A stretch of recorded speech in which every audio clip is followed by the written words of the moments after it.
Her abusive fiancé thought he owned her until he found her standing behind the city's deadliest crime boss. Marcus Thorne cornered Alara at a high society gala, demanding his bride back. He didn't realize Dominic Cruz had already weaponized her secrets to trigger federal indictments against both their families. Witness the ultimate power shift as a broken girl learns that true freedom doesn't come from running away, but from having enough firepower to make your enemies bow. Let me hit pause for a second, because we need to look at Alara. The rain is absolutely dumping as she throws herself into the back of a pitch-black sedan. Her ridiculously expensive wedding dress is soaked, sticking to her freezing skin like a second layer of panic. We have probably all felt this kind of desperate flight mode at some point, right? She chokes back her terror while a search party literally screams her name outside. Then the driver climbs in. He moves with a terrifying, dead quiet confidence. He does not start the engine or even glance over his shoulder. He just drops a warning that hits her like a freight train, telling her she picked the wrong car. The lesson here is brutal but true. Sometimes, running blindly from one bad situation just locks us straight into a much darker cage. The camera lingers on the ultimate psychological warning sign here. This driver does not even twitch. A normal guy would absolutely freak out over a muddy stranger ruining his pristine leather seats. But this man sits there entirely frozen in the shadows. It is that terrifying calm you only see in someone who knows they are the deadliest thing in the room. Outside, harsh flashlights violently slice through the storm. Alara can barely breathe, her voice cracking as she begs him for just 1 minute to hide, swearing he will never see her again. His answer is pure ice, telling her absolutely not. Here is a quick life lesson. Desperation makes us totally blind to the red flags right in front of us. Before she can process that she just locked herself in with an absolute monster, the engine roars to life, throwing her violently against the back seat. Instead of slipping away quietly, this absolute madman drives straight at the search party. It is a wild display of pure dominance. Alara chokes on her screams as the headlights catch 3 armed guys, who instantly scatter like literal rats. He floors the gas pedal, and terror overrides her survival instinct. She grabs his seat, demanding to know what he is doing. He takes a sharp corner so fast she flies across the leather. Then, without even raising his voice, he asks if she thinks those men are brave enough to shoot at Dominic Cruz. Hearing that name hits her like a punch to the gut. Everyone knows Dominic sits at the very top of the criminal food chain. The life lesson here is harsh. Sometimes the shield you choose is way more dangerous than the sword you are running from. She shrinks against the cold door, entirely crushed by her massive mistake. For the very first time, he actually catches her gaze in the rearview mirror, and his dark eyes are completely empty. He studies her the exact same way a predator watches a wounded animal. There is zero pity in his stare, just this cold, calculated curiosity. He tells her to put her seatbelt on, making it crystal clear he just does not want her smashing through his windshield. Her hands are shaking so badly from the adrenaline that it takes her 3 tries to click the latch. It is a solid reminder of a basic life lesson. Panic ruins your focus when you need it most. Behind them, the lot fades to black. Nobody is chasing them because no one is stupid enough to pick a fight with Dominic. The car slides onto the highway, orange streetlights revealing a man whose brutality is a sharpened tool. Barely able to speak, she whispers, asking where he is taking her. Somewhere dry, he fires back immediately. His eyes stay glued to the mirrors with that intense paranoia that keeps a guy like him breathing. He tells her she can talk when they stop, brutally reminding her he owes her exactly 0 explanations after she literally broke into his ride. Alara looks down at her ruined wedding dress. That white silk now feels like a heavy chain tying her to the nightmare she just escaped. She stares at her freezing feet, quietly admitting she had no idea whose car it was. She just needed a place to hide. When he asks if those men will come hunting for her, she bites her lip until it bleeds. She knows Marcus is coming. And here is the brutal life lesson we all have to face. When we run desperately from one nightmare, we almost always run blindly straight into the arms of a totally new monster. The Thorn family is absolutely going to tear this city apart looking for her. She did not just break an engagement, she publicly humiliated a guy who destroys lives for fun. She admits they will search everywhere, but frantically promises they will not find her. A twisted smile crosses Dominic's face as he praises her honesty. They ride in this heavy silence as the city lights fade into imposing black hills. Alara knows this area well. It is where the wealthy elite hide their worst secrets behind massive iron gates. Here is a lesson for you. Money does not erase your demons. It just builds taller walls to hide them. Dominic takes a hidden private drive, and the trees are so thick they swallow the car whole. Suddenly, a massive stone estate bleeds out of the shadows. It is the perfect home for a predator, frozen in time and totally impossible to escape. This house is built straight out of cold stone, with windows so dark they refuse to reflect any light.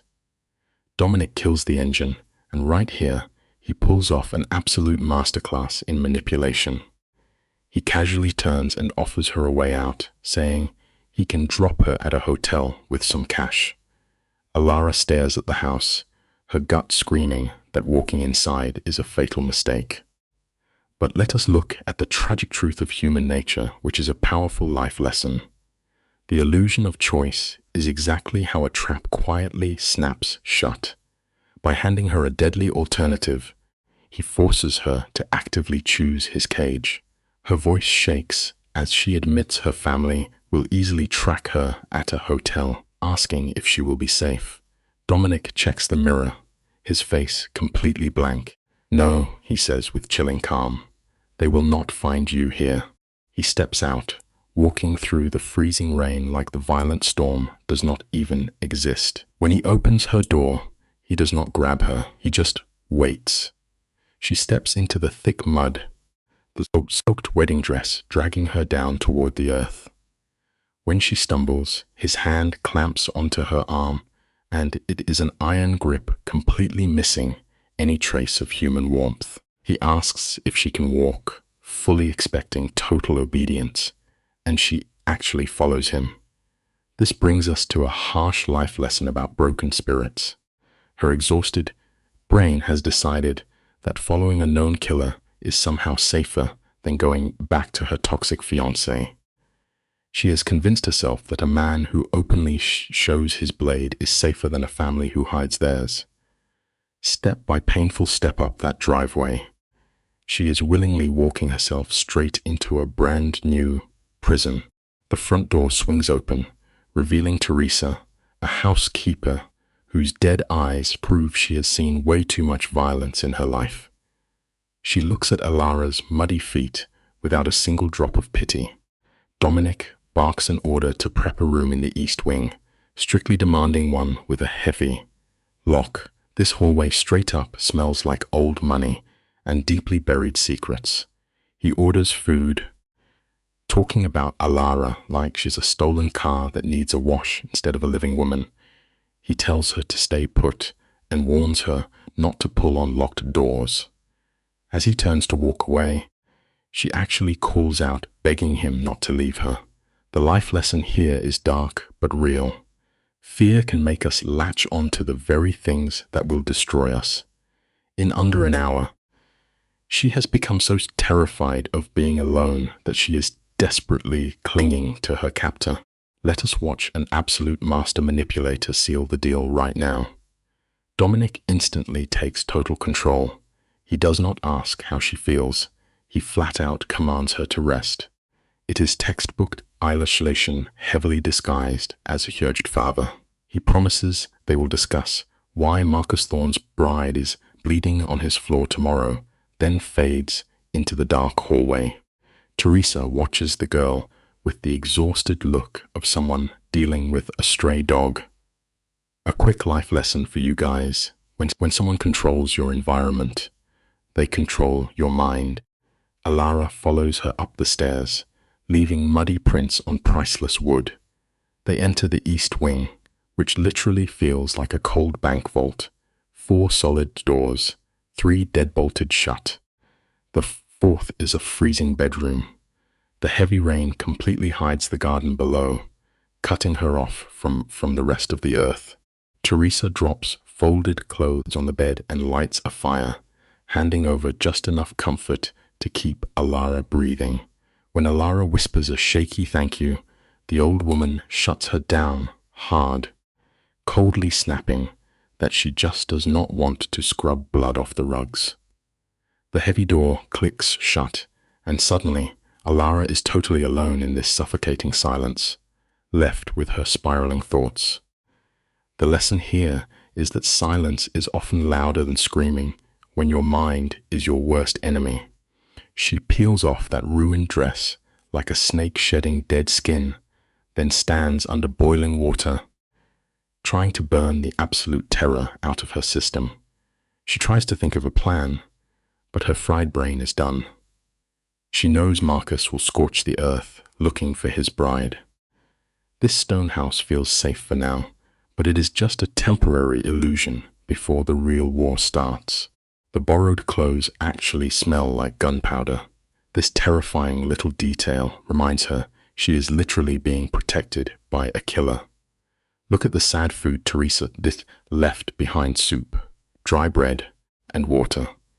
No wine to calm her nerves because Dominic wants her mind wide awake. Alara forces the food down just to stay alive, staring blankly at the locked window. The life lesson here is simple survival always strips away our luxury. Then the inevitable crash finally happens. Her exhausted body gives up the fight. She collapses onto the mattress, and the horrific nightmare of her wedding bleeds straight into her dreams. Morning breaks with a pale, ugly gray light. She wakes up, and for 3 seconds, she has zero idea where she is before the truth hits her. But here is the detail that will freeze your blood. Someone unlocked her door while she slept, just to put a blanket on her. Guys, you have to notice the clothes draping Alara right now. They fit her with terrifying absolute precision. To an outsider, it looks like nice hospitality, but to her, it is pure horror. She realizes these strangers literally measured her unconscious body. Stepping into a sunlit kitchen, the warmth sharply contrasts the cold mafia undercurrent in the room. Dominic stands there like a stone statue, while Teresa violently cracks eggs.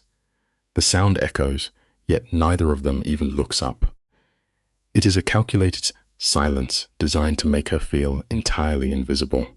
When she speaks, Dominic just slides an espresso across the marble counter without lifting his dark eyes. The life lesson here is a brutal reality check. The truly dangerous predators never need to bare their teeth.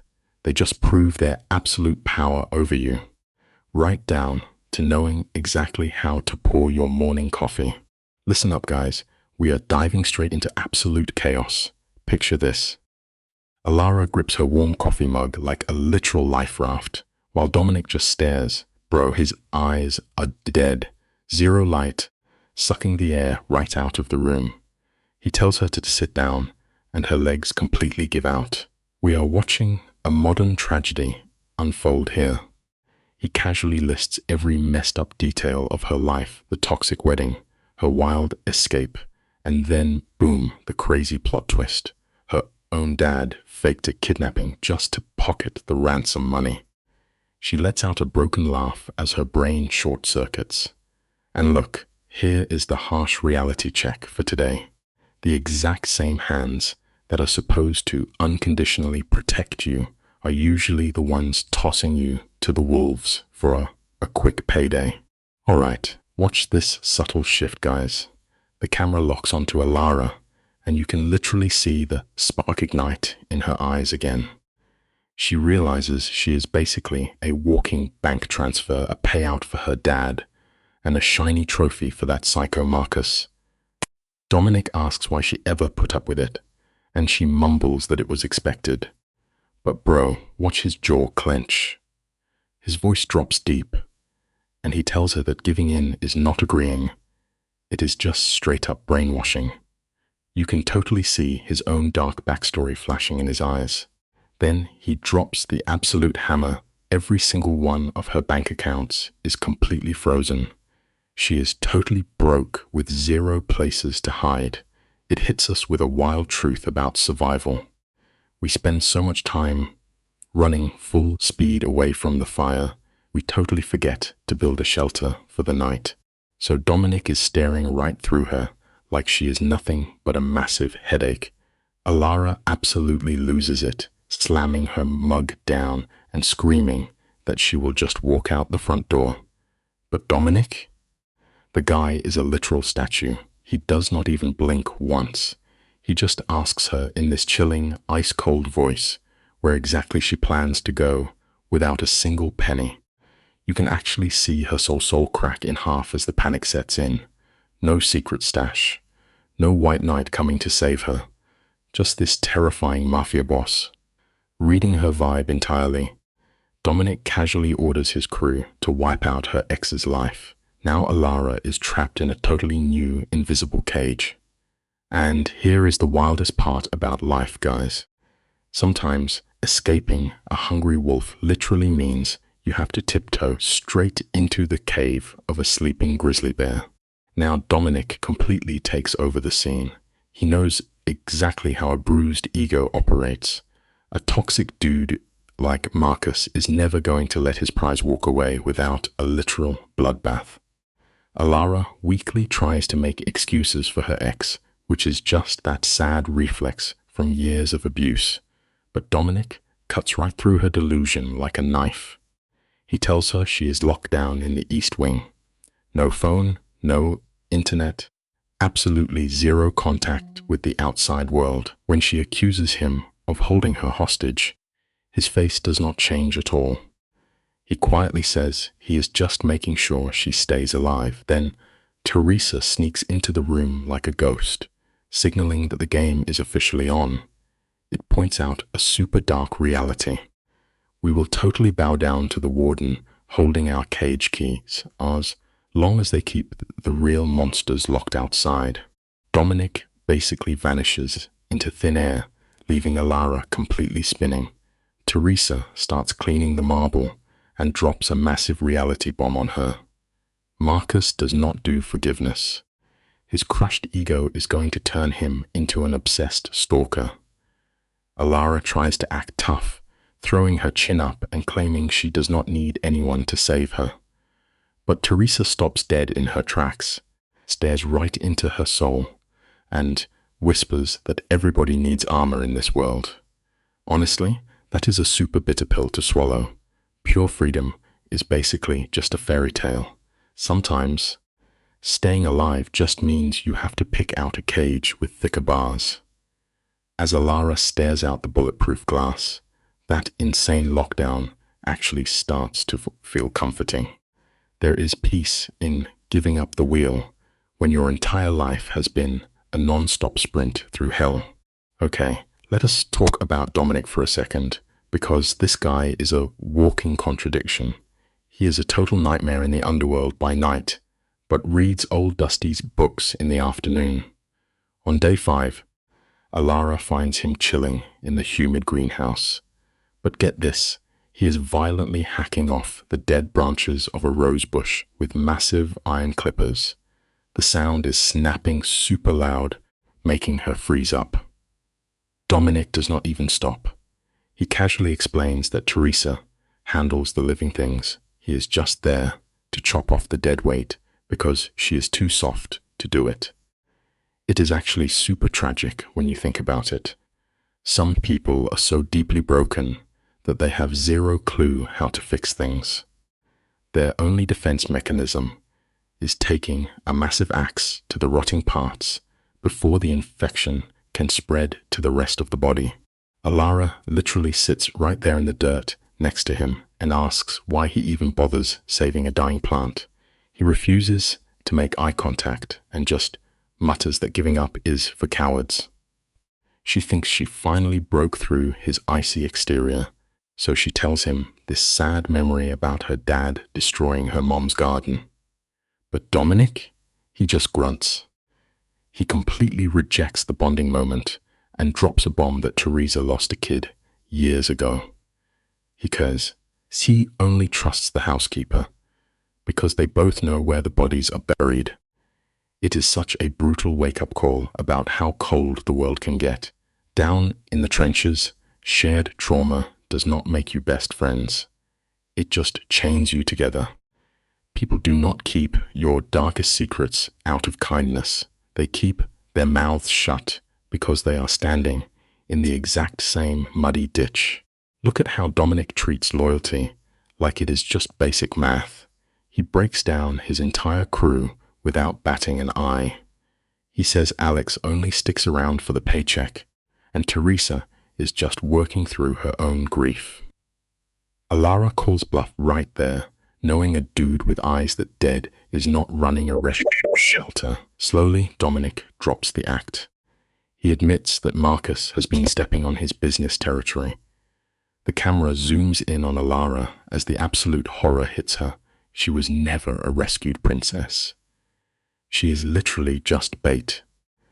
A shiny toy being used to totally embarrass her crazy ex in front of everyone. It is a straight-up emotional slaughter. You think you finally escaped the maze, only to realize you are still in the game. The worst feeling ever is finding out your savior just found a more profitable way to use you. Dominic holds out a scarred hand to pull her up out of the dirt. He acts like a total gentleman, but the vibe is terrifying. He whispers that he has not even decided what to do with her yet. Then he hits her with the ultimate mind game. He points to the front gates and tells her they are wide open. She can walk right back to Marcus. Alara stops breathing. Her brain totally glitches because she knows the truth. She has no money, no friends, and zero chance out there. You have to appreciate how incredibly toxic this move is. He plays the villain, but makes sure his house is the only safe zone left on the map. He turns his back and casually tells her to show up for dinner at 7. Boom. Checkmate. We completely trick ourselves into thinking we have free will when we are really just picking our favorite poison. Alara is frozen next to the dead roses, her heart practically beating out of her chest. Suddenly, you hear gravel crunching. A sleek black car rolls right through the gates. And bro, it is Marcus. Now, look at Alara's body language here, because it is absolute cinema. She does not even scream. Her face goes completely blank, hiding all that panic behind pure shock. Teresa grabs her arm with an absolute vice grip and barks at her to run upstairs and lock the door. Alara bolts like a terrified animal, trading her freedom for a heavy wooden door. She collapses the second Marcus walks into the house. And he is not even screaming. His voice is super calm, leaking through the floor like actual poison. The absolute scariest thing about real monsters is they do not even need to raise their voice to make you completely stop breathing. We are kicking this off with some next-level psychological warfare.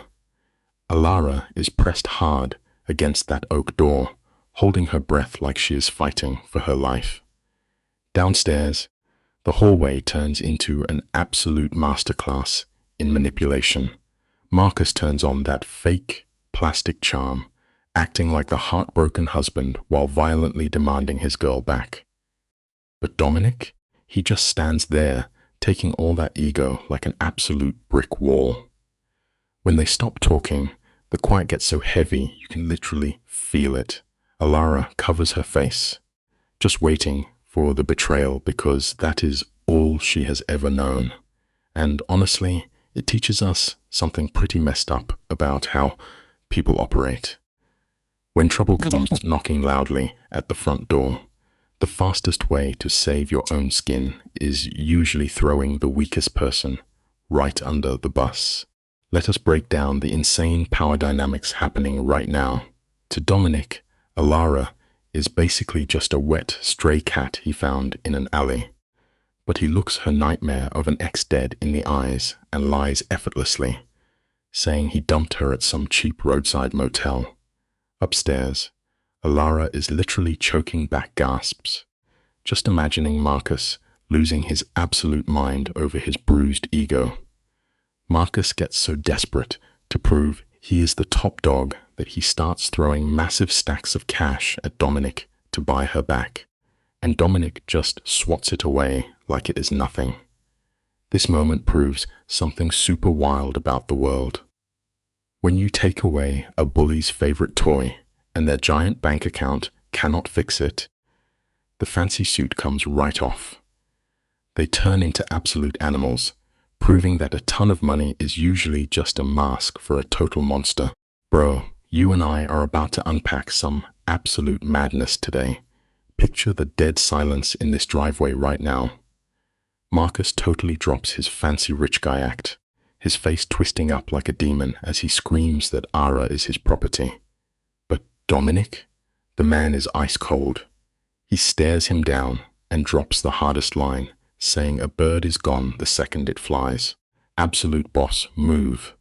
Upstairs, Ara is literally paralyzed in the dark. Suddenly, Teresa rolls up and shatters the standoff, coldly telling Marcus to move his car. Marcus slaps his fake smile back on and speeds off like a coward.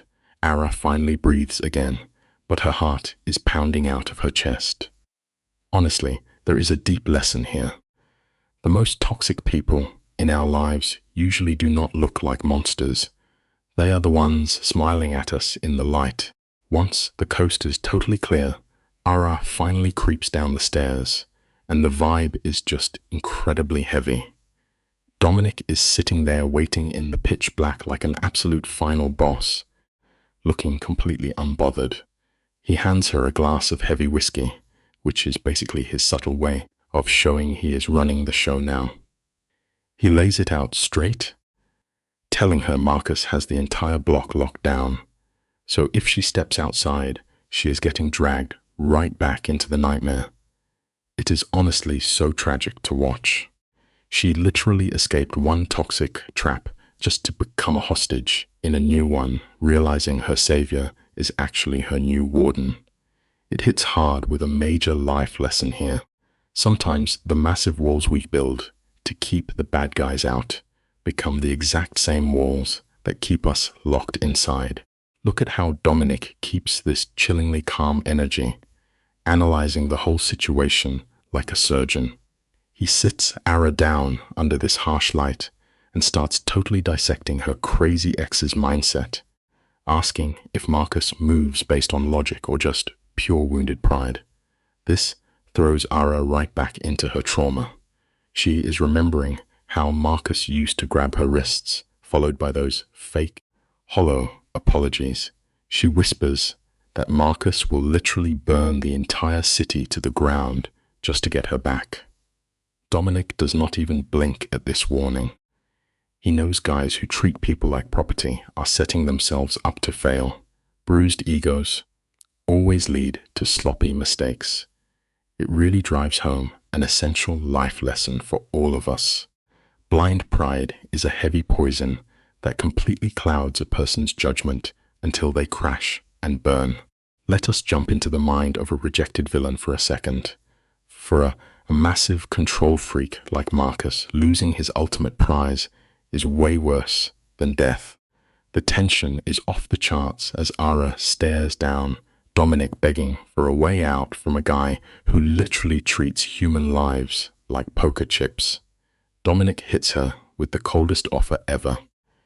He sets these brutal ground rules promising that if she obeys his every word, he will give her a fake name and a fresh start. It is crazy psychological manipulation, dressing up total control as some heroic rescue. The saddest part is that Ara agrees without a single second thought, trading the devil she knows for a way darker shadow. It proves a really dark life lesson. Survival is never actually free, and when you make a desperate deal in the dark, you always end up paying the price. They shake hands over this massive wooden table, and you can literally see her fingers trembling. She just signed her soul away for the second time, guys. For 3 agonizing days. The vibe in that house is suffocating. Ara jumps at every single floorboard creak, while Dominic casually surrounds the place with his heavy-hitting mob enforcers. Inside, he is sitting in the dark, just ruthlessly tearing apart Marcus's financial empire like it is nothing. He finds this hilariously sloppy trail of dirty money hidden in fake real estate deals. Marcus completely fumbled because he thought he was an untouchable king. This gives us a massive reality check and a great life lesson. The arrogant tyrants who obsess over controlling everybody always leave a reckless trail of mistakes, totally convinced their own fire will never burn them. Stick with me here, because we are about to see a massive character shift.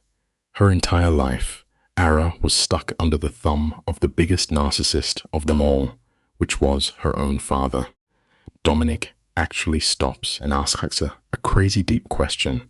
He wants to know if destroying her own family is going to break her heart. The old Ara would have been crying and throwing up over the guilt, especially since they paid for her fancy life before selling her off to Marcus.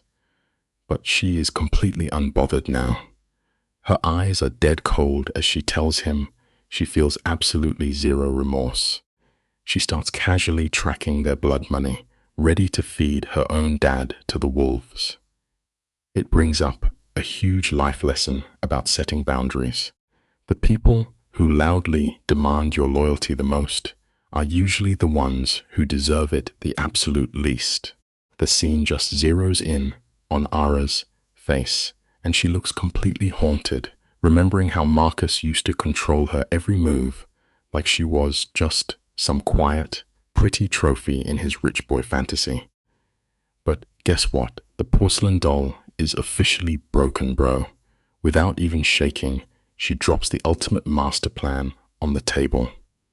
They are going to crash the country club gala, an event packed with 500 elite snobs. She coldly points out the one fatal flaw both of her abusers share. They are totally obsessed with their fake perfect public image. This is such an epic power move and teaches us an unforgettable life lesson. If you want to defeat a bully, you do not fight them in the shadows where they feel safe. You drag them straight into the spotlight and smash their perfect reputation right in front of everyone. You can literally see the exact second the scared little girl inside Ara completely vanishes. When she says she wants to watch them burn, you can feel the pure venom through the screen. This is years of silent suffering finally boiling over into absolute villain-era rage. Her toxic abusers really thought she would just come crawling back. Dominic actually tries to warn her against walking back into the lion's den, but Ara is starving for payback. She drops this insanely chaotic plan to expose their dirty money in front of all their high society friends, demanding a front row seat to the drama. It perfectly illustrates a very true life lesson. If you keep pushing a kind, gentle person into the dark for too long, they will eventually climb back out as the ruthless architect of your total and complete destruction. Dominic cracks this terrifying little smile, and it is honestly the craziest recognition between two broken people who just speak the language of revenge. He totally greenlights her insane mission. The video speeds up into this epic montage of shadows and late-night hacking. They drag in some nervous tech bro to dig up the hidden offshore accounts, and Ara is surgically tearing her own family history to pieces. She just hands over the blacklists and all the passwords her arrogant dad left unprotected. It is literally therapy for her at this point. With every dark secret she exposes, she is cutting out the toxic poison her family infected her with. We really need to take away a strong life lesson here. To truly heal from your dark past, you cannot just run and hide. You have to turn around and burn the toxicity to the ground. You and I have to look closely at the insane visual symbolism happening right now. Teresa walks in holding this stunning blood-red silk dress. It looks like a nice gift, but the heavy silence tells us the real truth. This is not a dress. It is literally her battle armor. Later on, Ara finds Dominic chilling in the moonlight, casually clipping the dead branches off a rose bush. The symbolism is screaming at us. He warns her that tomorrow is going to permanently cut her off from her family tree. Ara just nods, completely numb to the madness of it all. It is such a cinematic moment, but it leaves us with a really dark life lesson. Sometimes we get so desperate to break out of our old, painful cages that we do not even realize we are quietly locking ourselves inside a brand new, way more dangerous one. Let us take a closer look at this crazy garden scene. Dominic actually gives Ara a super easy way out, offering her a one-way ticket to Mexico so she can finally be free. But trauma completely messes with your brain, bro. She stares off into the dark and straight up rejects the peaceful exit. She does not even want to be safe anymore. She just wants Marcus to feel the exact same suffocating panic that he put her through. Dominic watches this terrified runaway totally transform into a cold-blooded operative right in front of him. This mafia compound is not her prison anymore. It is her war room. It exposes a terrifying life lesson about surviving abuse. When a victim finally adopts the brutal tactics of their abuser, their innocent self is gone forever, leaving nothing but two monsters fighting in the dark. The video literally pauses right here for dramatic effect. The fancy marble steps of this country club are just a playground for toxic rich people to flex their egos. Ara steps right into the middle of this glittering snake pit, completely running on raw survival mode. Suddenly, the gravel crunches as Dominic's black sedan rolls up. He steps out looking like an absolute mafia boss, making all the valet sweat out of pure fear. He opens the door for her, and the second Ara steps out in that flowing red silk dress. The entire vibe of the night shifts. She forces every single eye in the room to look at her. It is an unbelievable power move, but it carries a heavy life lesson. Sometimes, the only real way to cut the chains of your dark past is to hold your head high and walk right back into the exact room that broke you. Look at the absolute ice in Ara's eyes right now. She has completely torched that sweet, innocent victim persona. Her whole vibe is pure, unadulterated threat, wiping out the obedient daughter these rich snobs remember. The doorman literally backs up like he just saw a ghost. She slaps on this razor-sharp smile, knowing they are clueless about the storm about to hit.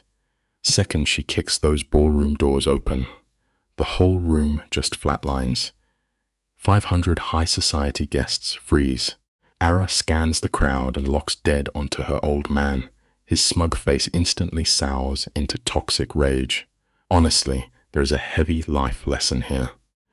If you spend years beating someone down to forge the perfect weapon, you cannot act shocked when they finally press that exact same blade right against your own throat. The fancy chandelier light catches her father, stomping over like a literal final boss. He drops his voice into this gritty growl, demanding she fall back in line.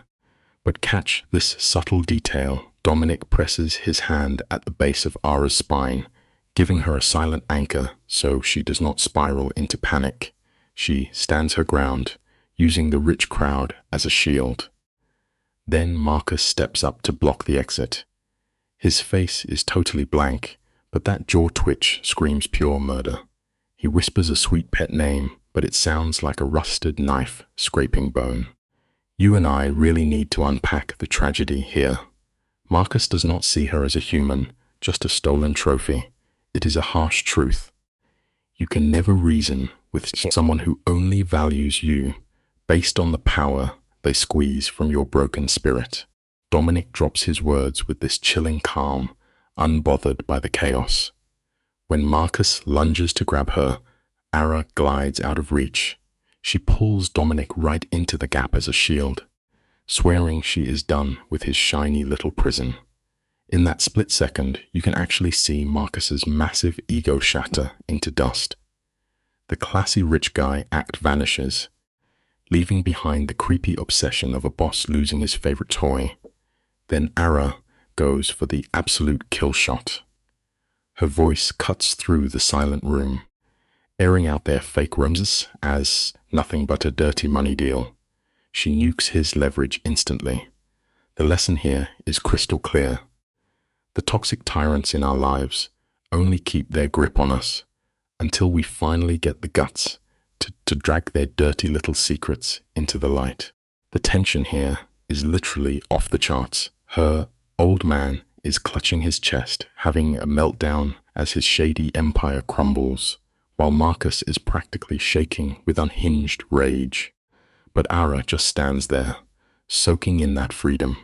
Then Dominic's phone gives a quiet buzz. A savage smirk crosses his face as he hits a button to hijack the screens. Boom.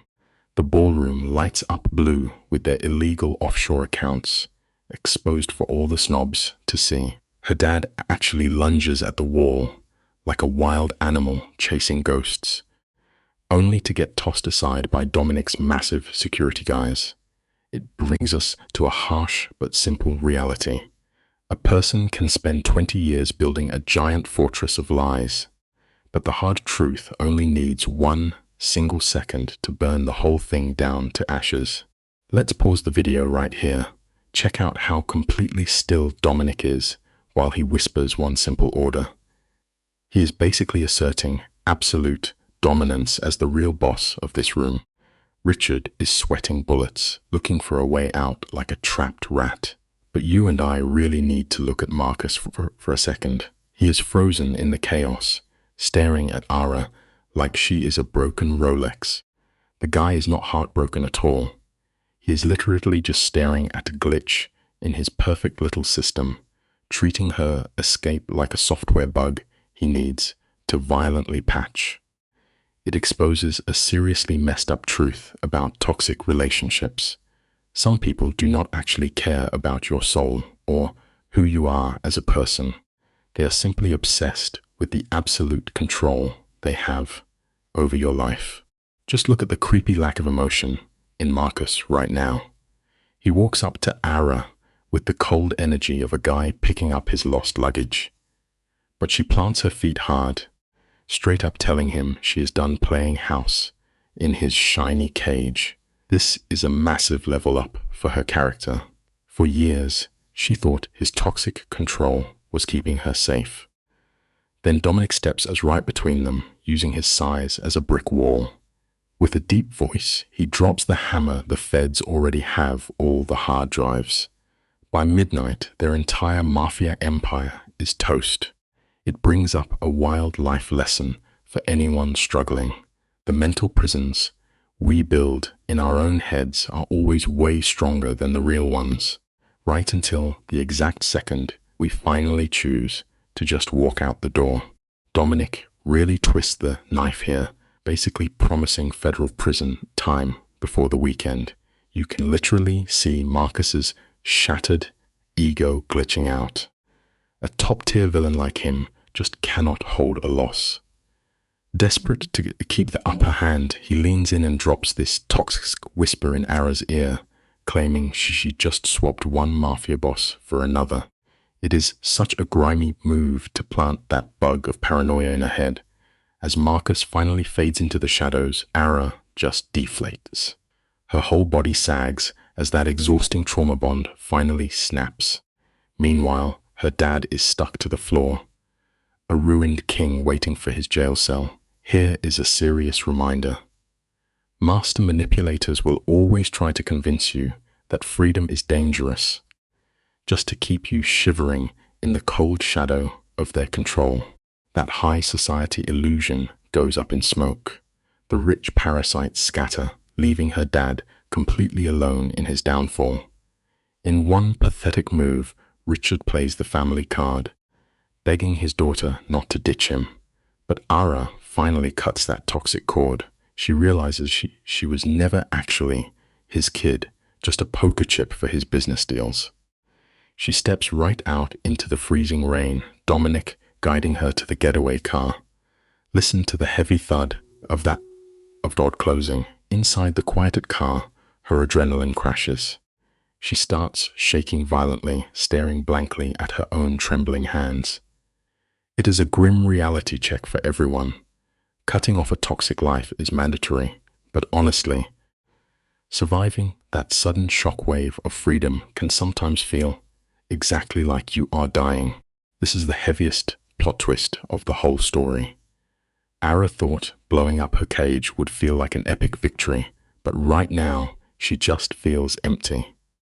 You and I have probably fallen for this trap before, the shiny illusion that getting payback actually heals you. But revenge is just cold math. It balances the score, but it does not fix a broken soul. Dominic hands her a glass of whiskey to snap her back to reality. He offers her a clean exit, a fake passport, and a safe life. But as she watches the rainy streets roll by, she stops shaking. She rejects the easy way out. She chooses the fire. It teaches us a tough life lesson. Real healing never happens by running away to hide. It only starts the exact second you plant your feet and stare your worst demons right in the eye. Just watch that absolute ice lock into her eyes right now. The scared runaway era is officially over, and something way more lethal just woke up. She hands Dominic the ultimate cheat code, the inner workings of her old man's mafia network. The guy is dead silent. He rips away the cool action movie vibe, warning her that picking this route is basically deleting her own humanity. To play at this boss level, she has to kill her empathy and get comfortable with seriously dark stuff. The silence gets crazy heavy. Ara takes a deep breath, lets that warning sink in, and simply tells him to train her. It is totally tragic. Here is the lesson. When you dive into the mud to destroy the villains who broke you, you have to accept that the dirt is never going to wash off your own hands. Today, you and I are going to watch her villain origin story unfold. That safe house door slams shut, locking Ara into this sketchy alliance with Dominic. He demands a total emotional shutdown, no crying, no second guessing. You can literally see her brain rewiring itself as she steps into the danger zone. Teresa shatters the quiet, yelling about how insanely reckless this whole plan is. But Dominic just gives this cold, unbothered shrug like a true street veteran. In the background, the TV news is completely nuking Ara's old reputation. The life lesson we can pull from this is brutal but real. Sometimes, you literally have to strike the match and watch your entire past burn to the ground before you have enough clear space to actually build a brand new future. Let's pause on this masterpiece of pure chaos. While the feds are popping bottles over their big bust, the camera zooms in on Dominic. His face is literal stone, already calculating the enemy's next move. Marcus is raging in his penthouse while her dad is having a meltdown over his legal drama. Dominic gets how this mafia game works. The dead silence, right after an explosion, is exactly when the real monsters start sharpening their blades. Just look at Ara, completely shell shocked in the wreckage of her life. Dominic quietly tells her to get some rest, knowing she is running on empty. Here is a quiet truth for us. Surviving a massive fire is tough, but the real nightmare is waking up the next morning, standing in the dead silence, and figuring out how to sweep up the heavy ashes.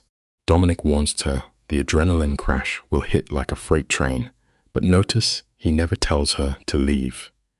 He just watches, silently testing her resolve.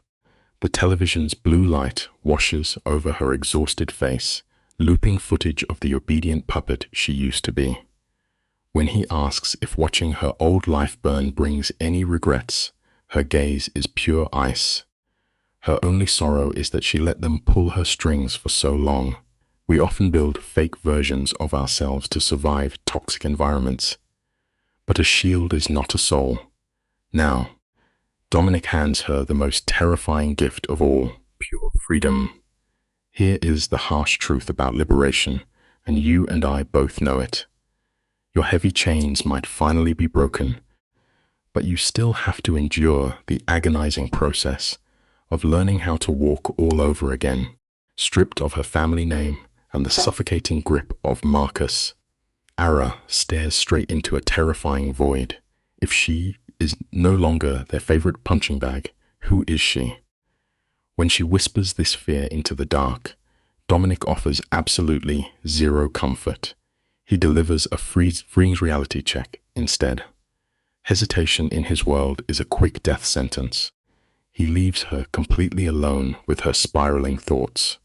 Then Teresa steps into the frame, her eyes cutting right through Ara's flimsy armor.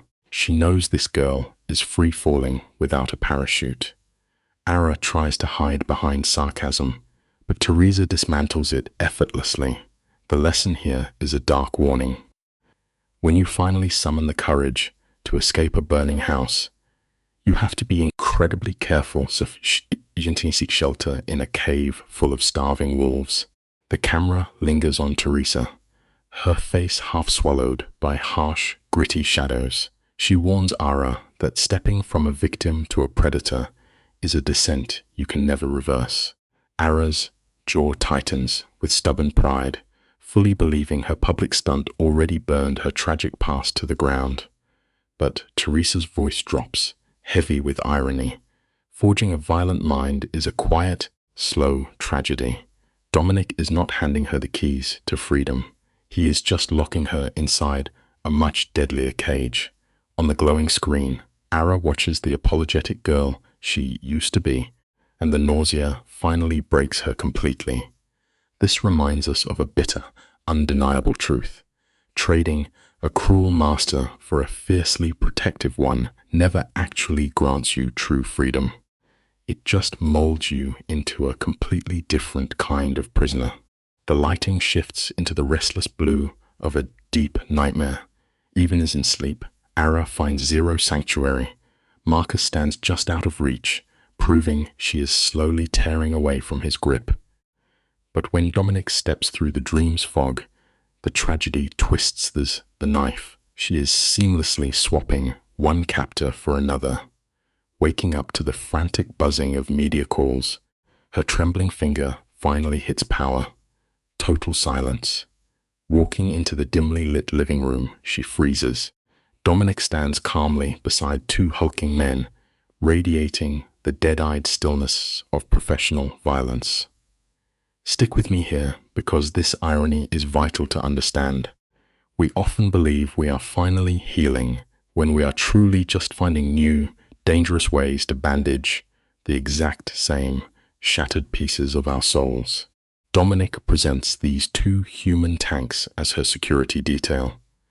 It is an absolute masterclass in manipulation, binding her to him under the guise of salvation. He warns her that Marcus and her father have endless resources and they are out hunting for blood. Ara's chin lifts in a fleeting moment of defiance, but Dominic's cold logic easily crushes her resistance. She surrenders, fully aware that bruised monsters never simply walk away, they always strike back. She accepts these shadowy guards, clinging desperately to a fragile illusion of control. The chilling lesson rings incredibly true today.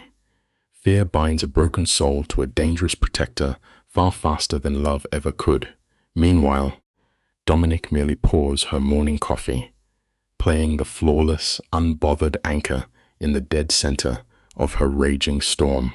Now the grooming shifts into overdrive. Dominic lays out three choices, a classic trick to construct the perfect illusion of free will. First, a book deal, which she rejects with sheer panic. Next, becoming a public speaker on abuse. Tragically, Ara's voice trembles as she defends Marcus, insisting he was not a monster. Dominic smoothly dismantles her delusion, whispering that polite possessiveness is still a suffocating violence. Then, he slides the real bait across the table. An invitation to an underground meeting, challenging her to weaponize her survival instincts. The real nature of manipulation is truly terrifying. A master never drags you screaming into the shadows. They simply hold the heavy door open, letting you convince yourself that stepping into the dark is what finally makes you powerful. Look at this. Dominic draws a hard line between his charming smile and his ruthless mob empire. When Ara demands the truth, his eyes go dead. He warns her this is a heavy bell she can never unring.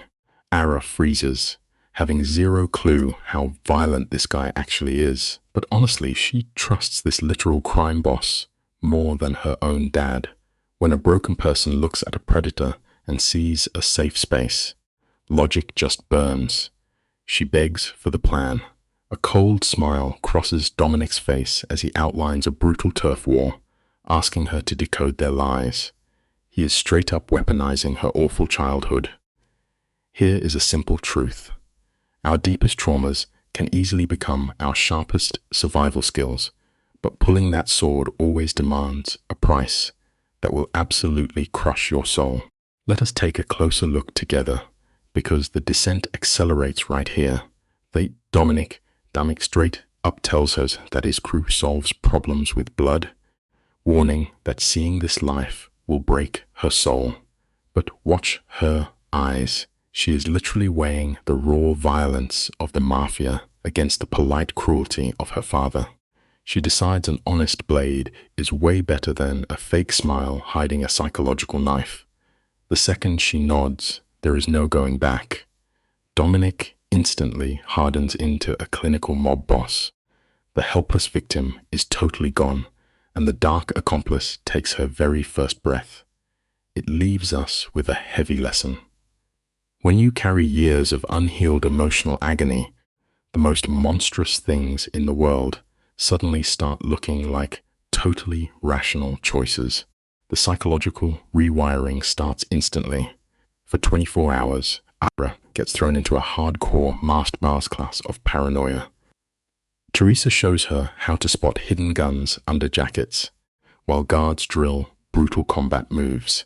For a normal person, this is pure nightmare fuel, but for a shattered trauma victim like her, this rigid structure actually feels like a warm hug. By nightfall, she rolls out dressed in all black, her hair tied back tight so nobody can grab it in a fight. Dominic watches her with quiet respect. He leads her straight into a massive dockside warehouse. He has snipers hiding in the rafters, while two rival mafia factions wait down below. The lesson here hits hard. Hand a broken person a strict set of rules for survival, and they will blindly follow you into the darkest and most dangerous rooms on Earth. The air inside that warehouse is so thick you could cut it with a knife. On one side, corporate guys in tailored suits try to hide their rot behind expensive silk. Opposite them, Torres and her crew give off a feral hunger. Crime is literally in their blood. Dominic commands the room like an untouchable king, with Ara right in his shadow. Her heart hammers while literal killers stare her down. Dominic coldly calls their turf war a massive waste of cash. The suited boss starts sweating, stammering about old contracts. But Torres just laughs in his face, shredding his fragile ego. We need to remember this simple fact. In any room where the rules are thrown out, comfortable tradition will always get butchered by pure, starving ruthlessness. Look closely at Ara in this shot, because you and I are about to see a total masterclass in reading a room. The panic completely drains from her face. She goes dead still, her eyes scanning everyone. She notices the corporate guys sweating hard, looking around like cornered prey. But Torres and her crew? They are sitting eerily quiet, like stone statues. Ara leans in and whispers this exact read to Dominic. He weaponizes her intel immediately. Instead of asking for a boring truce, he slaps both of these factions with a massive management fee. He is literally taxing them just for breathing his air. It is absolutely wild. The lesson here is brutally simple. If you waste all your time fighting endlessly over scraps, someone smarter will quietly step in and charge you for the plate. The corporate boss tries to push back, clinging to a fake illusion of power. Dominic crushes that delusion in seconds, quietly threatening the guy with total financial ruin. The tension is crazy. The suits start to hyperventilate, but Torres never blinks. She flashes a predator smile and accepts the extortion deal. Then comes the true plot twist. Torres looks right at Ara, openly praising the girl for destroying her own father. She sees the darts growing, and Ara drinks that toxic praise down like ice water. When your soul is starved for respect, validation from a villain feels like salvation. She swallows the poison whole. It is a tragedy we often repeat.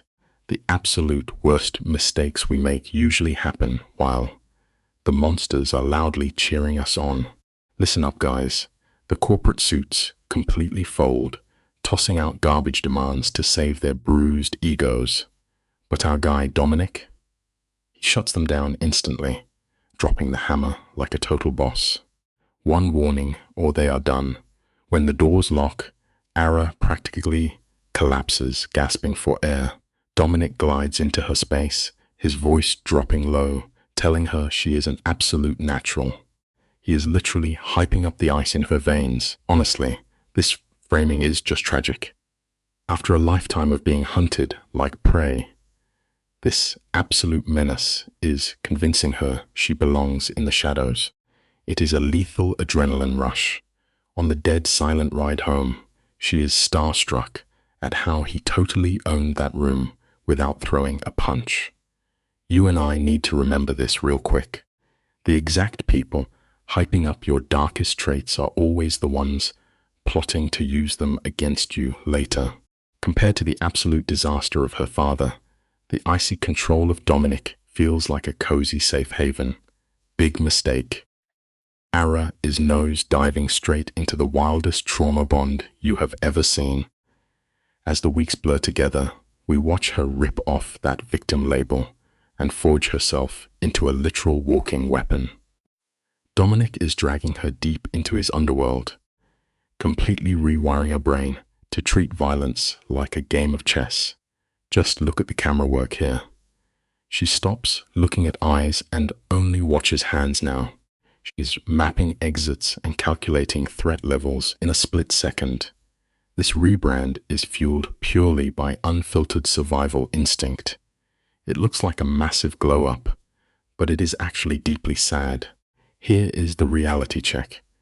We build massive iron walls to survive the worst errors of our lives. But if we never drop those defenses, those exact same walls just turn into a permanent prison. The camera zooms in on her shaking hands as she crushes the paper.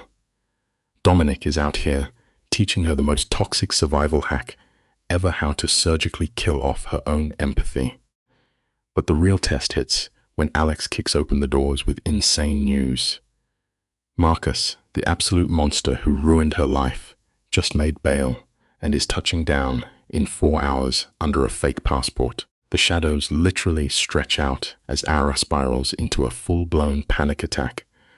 But get a load of Dominic, The guy does not even flinch. He gives zero pep talks, just straight up cold military tactics as he starts mapping out the war zone. It is harsh, but it is the honest truth. No matter how much heavy armor you try to wear, your past always knows exactly where to slide the knife. You simply cannot outrun the demons that shattered you. Eventually, you just have to plant your feet on the ground and fight back. Those massive iron gates slam shut, and the echo is deafening. Dominic throws the estate into maximum lockdown, casually flexing that not even the mayor could break in. Then, he pulls the most genius psychological stunt ever. He hands Ara an open door to run away before the bullets start flying. He knows that giving her the choice is the only way to make her stay. Notice how her entire vibe shifts. She locks eyes with the boss and flat out declares she is done playing the victim. Running away would just give her abuser the win, and she is burying that scared little girl for good. Dominic just watches her in silence. You and I both know the takeaway here is massive. Real freedom is never about sprinting away from your darkest nightmares. Freedom shows up the exact second you spin around, plant your boots in the dirt, and stare your demons right in the face. He straight up warns her that having a genius brain and a bleeding heart is a quick way to get unalived in this game. But Ara is totally over hiding in the shadows. We follow them way down into the concrete basement of the mansion, blasted by these harsh lights. It is a crazy monument to his obsession with control. Labeling Marcus as a dead-end threat, Dominic literally hands her a massive 9mm piece. His voice goes dead serious, point, pull, pull, and do not stop until the threat is on the floor. As she wraps her shaking fingers around that cold steel, her tragic villain origin story is officially locked in. We are sitting here, cheering for her to win, but also mourning the innocent girl she used to be. It is a super bitter pill to swallow. To survive the absolute worst monsters roaming this earth, we usually have to slowly carve ourselves into one too. You and I can practically feel the heavy weight of that steel grounding her, violently ripping away whatever innocent vibes she had left. When Ara freezes up, totally freaked out about taking a life, Dominic refuses to baby her. Instead, he switches to a chilling, robotic tone to completely bypass her feelings, hacking a raw predator instinct right into her brain. Down in the loud, echoing firing range, he completely trashes her old personality. He makes her choke down her panic attacks and just eat the brutal kickback of the gun. By the time she drops the 6th magazine, the lights are on, but nobody is home. She is a straight-up machine. Meanwhile, that massive luxury mansion upstairs has turned into a locked-down fortress. It is a super creepy look at human nature. The insane things we normalize just to survive a massive storm would completely paralyze us on a normal sunny day. The camera catches Ara practically melting into the shadows. She has a heavy piece resting on her hip, but she is looking ghost white and ready to pass out from the stress. When Alex drops the bomb that a hit squad is exactly 30 minutes out, Dominic does not blink. He hits them with the coldest predator energy ever and just mutters, "Let them come." His rules are simple. Stay low, drop your ego, and do not die. Ara literally forces herself to swallow her panic. They just sit there in this brutal, agonizing silence as the sun sets, turning the whole room a bruised purple. Finally, 2 tinted-out black sedans creep up the driveway, oozing that toxic swagger of guys who think they are completely untouchable. But here is the ultimate rule of the streets. The loud, arrogant players are always the first ones to drop, while the quiet ones are just waiting to spring the trap. 5 heavy hitters crunch onto the gravel driveway. Marcus takes his sweet time stepping out less like some twisted king, soaking up the spotlight. Dominic steps right into the night air, acting as a human wall. Now, Ara was told to stay out of sight, but the weight of her past drags her out the door. She has to look her demon in the eye. Marcus immediately treats her like garbage, demanding his property back like she is a stolen car. The guy is totally blinded by his own ego. He actually laughs at the lethal reputation Dominic has, ignoring the lasers pointed right at his skull.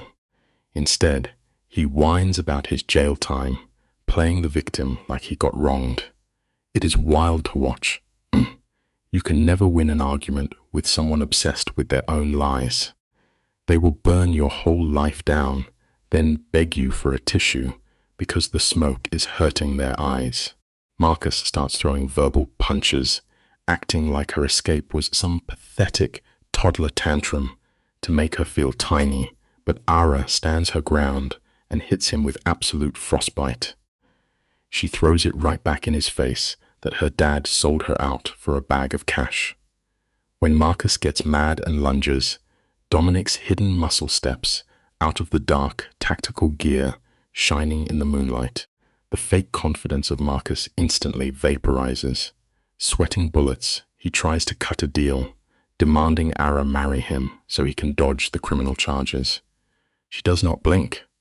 And Dominic, he just lets out a slow, villainous laugh. He casually drops the mic, revealing the feds had the evidence way before Ara showed up. The blackmail was totally fake. It is a beautiful reality check. Manipulators only run the show when you are scared of their shadows. The second you turn on the lights, you see they are just massive cowards. Let us hit the pause button right here. You and I have seen this exact messy drama play out a million times. The second a control freak loses their grip, the mask falls off, and they go straight into villain mode. Marcus loses his mind, screaming that he is going to destroy her, but Ara pulls a massive Uno reverse card. She asks if her life is just some shiny trophy for his ego, swearing she would gladly take a bullet before going back. Marcus coldly agrees to grant that wish. Weapons go up. The entire courtyard goes dead silent. Then, the icy voice of Dominic cuts through the air like a knife. He breaks down the basic math for the guy. Marcus is hopelessly outgunned. Dominic offers him exactly one free pass to get back in his car and leave. But Marcus is way too obsessed with his bruised ego to back down. Remember this fact. A toxic ego is the absolute worst GPS you can have. If you let it drive, it will launch you right off a cliff. The massive irony of this whole standoff is just chef's kiss. Dominic racks the slide of his piece, and that loud metallic click shatters the delusions of Marcus. You can see his brain rebooting as he finally notices the laser dots painted right between his knees. Basic survival finally overrides his massive god complex, and he slowly drops his weapon. Then, Ara does the unthinkable. She steps right up into the personal space of the monster who broke her, looks him dead in the soul, and whispers that he is nothing but hot air. Marcus stammers, desperately trying to salvage whatever is left of his street cred. But she just stares at him with eyes like frozen glass. Completely stripped of his power, the narcissist just slinks back into the shadows. It leaves us with a huge life hack. The exact second you decide to stop being terrified of a bully, their entire empire of fear shrinks down into absolute nothingness. Even as the taillights disappear into the dark, the stress levels are still through the roof. Dominic instantly snaps at Ara, completely chewing her out for playing games with a literal psychopath.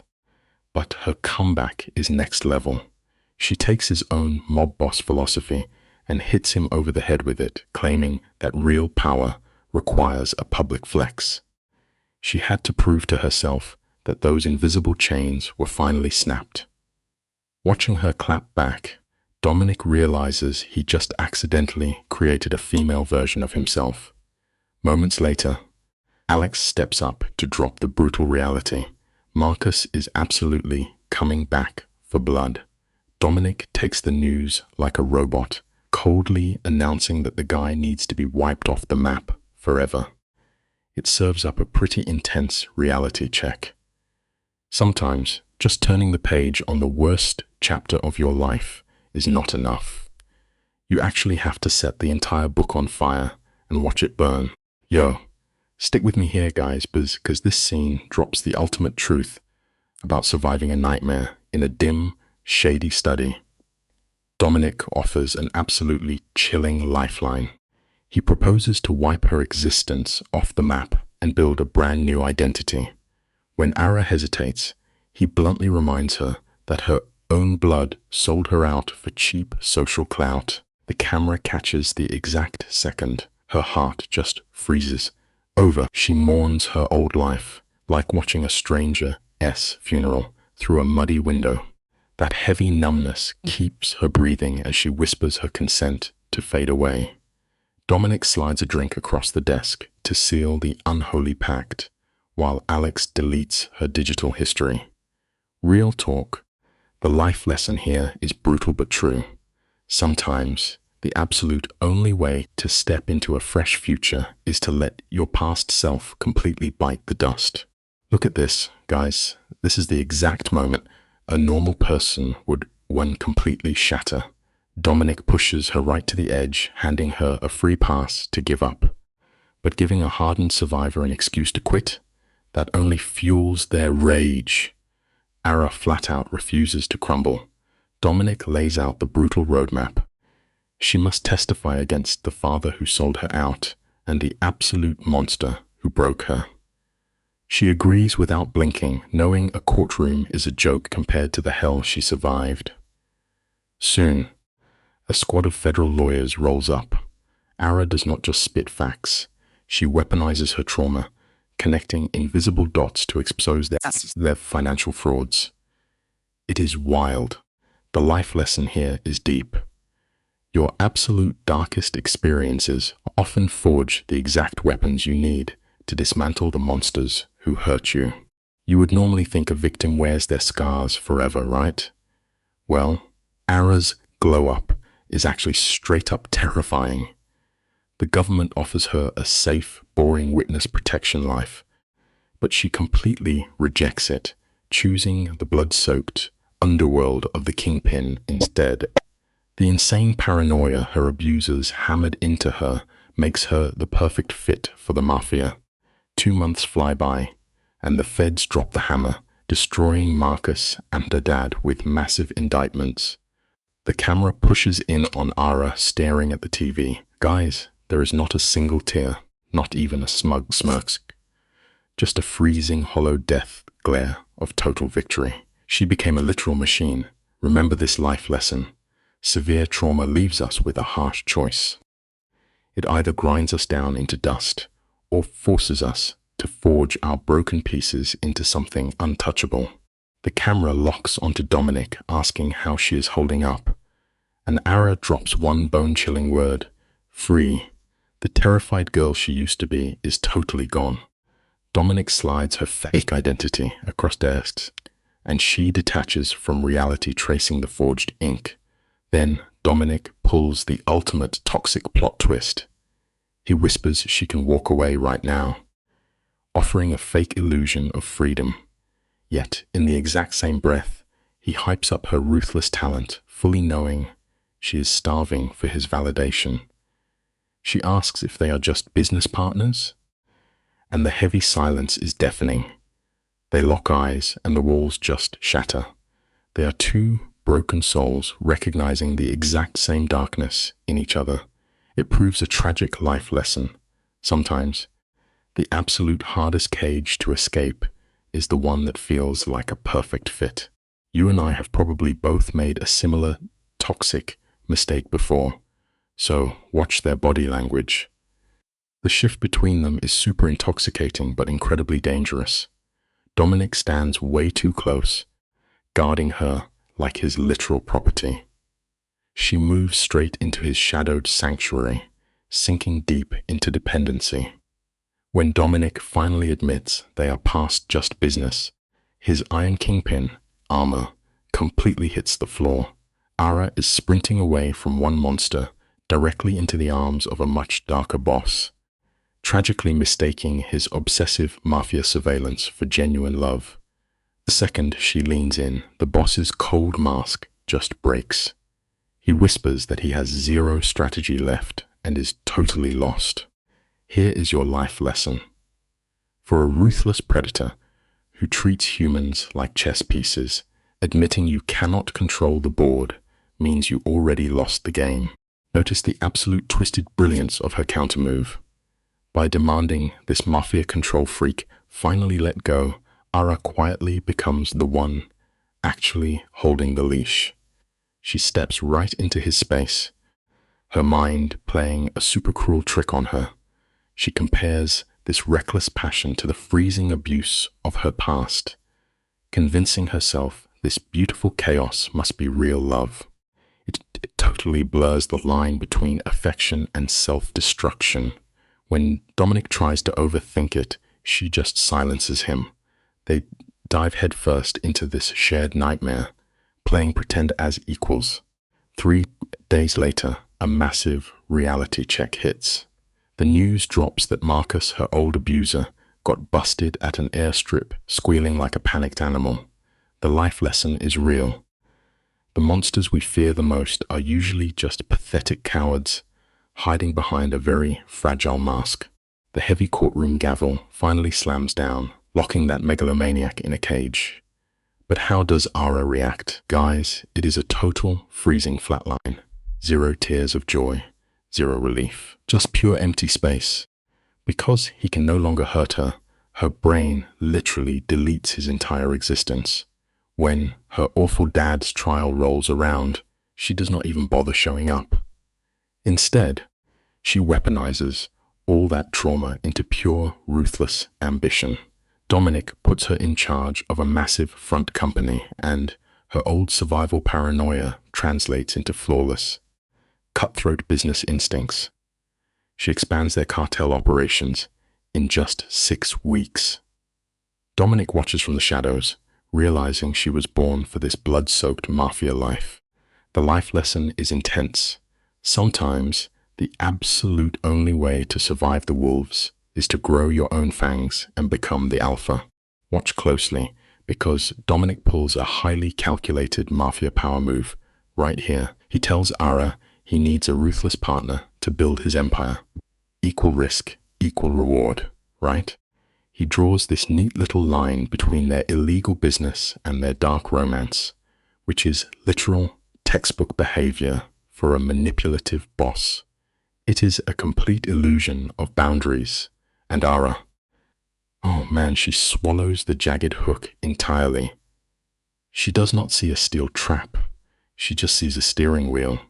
Instead of hiding in his shadow forever, she desperately wants to wear the crown. In her trauma-bonded brain, this fake choice feels like a shot of pure adrenaline, so she agrees to the devil's bargain without blinking. But let us be real with the life lesson here. True power is never freely handed over by the exact predators who spend their violent lives hoarding it. The camera catches the exact second her old soul officially dies, and it happens with one cold handshake. Ara is basically carving out the very last tender pieces of her past. Guys, it is like watching someone perform surgery on their own beating heart. Signing those papers is her ultimate break from the terrified victim she used to be. The massive rush of their cartel buyouts hits her damaged brain like pure dopamine. Her former tormentors get dragged away to serve huge sentences, but does she even gloat? Nope. She completely ghosts them. It is a freezing, brutal defense mechanism. She claims Dominic-S territory as her own kingdom, changing the vibe to prove she is the absolute alpha boss now. But here is the haunting life lesson. You can ignore your past ghosts all you want, but turning off the lights does not mean they have actually left the room. Let us pause and really unpack this twisted mafia honeymoon phase together. They are standing in this abandoned warehouse, turning absolute dust into a criminal empire, feeling like untouchable gods. Dominic elevates her status, and her fractured brain reads this giant red flag as true love. She honestly believes she chose this dark path, entirely forgetting she was a literal captive just months ago. They even joke about bad cooking, like a normal suburban couple. But then the lighting shifts, and Ara catches her reflection in the cold glass. That terrified girl is completely gone. What stares back is a ruthless shark who traded the urge to run for the sickening thrill of the hunt. It is wild. The life lesson here is devastating. Sometimes running headfirst into a burning building will destroy you just as fast as getting trapped inside. Fast forward 6 brutal months, and the total rewiring of her brain is 100% complete. She stands silently by these massive windows, staring out at the city she now owns. That frantic panic that once kept her alive, completely evaporated. In its place is a bone-chilling, dead-eyed calm. The absolute chaotic insanity of cartel life has just become another boring Tuesday. Dominic strolls in, casually plotting to scam their own investors. He brings up her dad rotting in a damp prison cell, and guys, she does not even flinch. There is just this echoing empty space where a daughter's grief should be. She actually finds her own lack of empathy fascinating. Remember this simple life lesson about trauma. Just because the bleeding finally stops, it does not mean you are miraculously healed. It usually just means the nerve is completely dead. She takes a slow sip of her coffee, quietly desperate for literally anything real to ground her. Dominic leans in close, pointing out that her old family was nothing more than a cheap stage play. The loving father, the perfect fake partner, all just paid actors in a sickening, twisted fantasy. Hearing those brutal words does not break her fragile heart, though, tragically, it actually sets her totally free. The tension shifts as they talk about a rival mob boss named Torres testing their borders. Dominic orders her to bare her newly sharpened teeth and show this punk who really owns the streets. To prove his point, he leaves his wealthy investors sweating in the lobby just for fun. It is a masterclass in mafia warfare. The life lesson of power is simple. The person who controls the clock and weaponizes silence will always dominate anyone desperate for an answer. Okay, stick with me here, because the tension in this kitchen is insane. Dominic bounces, leaving our girl Alara alone with Teresa. Listen, Teresa is the only one in this syndicate who isn't totally blind. The camera zooms in on her violently hacking away at some carrots, literally taking out decades of mafia trauma on the veggies. She barks at Alara to sit, instantly hijacking the vibe. Teresa's eyes are laser beams, slicing right through Alara's fancy new boss aesthetic. She calls out the absolute rot eating away at Alara's empathy, and it is pure agony watching this scarred veteran try to warn a clueless rookie. It hits us with a brutal, simple truth. You cannot selectively numb the dark, twisted stuff in your heart without accidentally killing the tiny bit of light that actually makes you human. Let us break this down, because Teresa is holding up a brutally honest mirror. She does not tell Alara to run. Instead, her voice cracks as she drops a massive bombshell. She only stayed in this toxic underworld after her daughter died, because the constant mafia chaos drowned out her suffocating grief. She used Dominic as a giant emotional band-aid. Then, she locks eyes with Alara and delivers an absolute gut punch. She tells her this shiny new boss era is just a desperate sprint away from a ruined past. It is incredibly heavy, but Teresa is dropping a profound, simple truth. Keeping yourself relentlessly busy is just a cheap, temporary painkiller. Eventually, the drug wears off, and life is going to collect the debt for all that buried grief you refuse to deal with. Watch the tiny tremor in Alara's jaw. Panic flares in her eyes as the harsh lights hit her. She is dying to call Teresa a liar, but the silence proves she is right. Alara has been signing cartel contracts at lightning speed just to shut off her brain. She breaks down crying over a past life that was a total illusion. Then Teresa goes for the kill, whispering that the final evolution of a victim is turning into the monster who broke them. Alara swears she will never let that happen, but she is already hiding behind her armed guards. It is wild to watch. The simple life lesson here is wrapped in irony. Building massive walls to keep the predators out is basically the perfect way to lock your own demons inside the cage with you. Teresa's warning is ringing in Alara's head as she sits across from Torres. The camera pans over his expensive suit, but the dude gives off major hitman energy. He leans over the table, pitching a massive scheme that goes way beyond cash. He wants to swallow the city whole, laying out a rigged bidding war to crush his rivals. As Alara stares into his dead eyes, she is not doing math anymore. She realizes she is trapped in a tank with a massive shark. It is a chilling wake-up call that freezes her right to the bone. She fought like crazy for a seat at the big boss table, but completely forgot a simple rule of the wild. The exact second you finally claim ultimate power, the smiling guy sitting right across from you is already hunting you. It is insane watching these mobsters dress up a bloody turf war like a boring local election. Their target is Mitchell Hayes, a boss who bought the city council to guard his empire.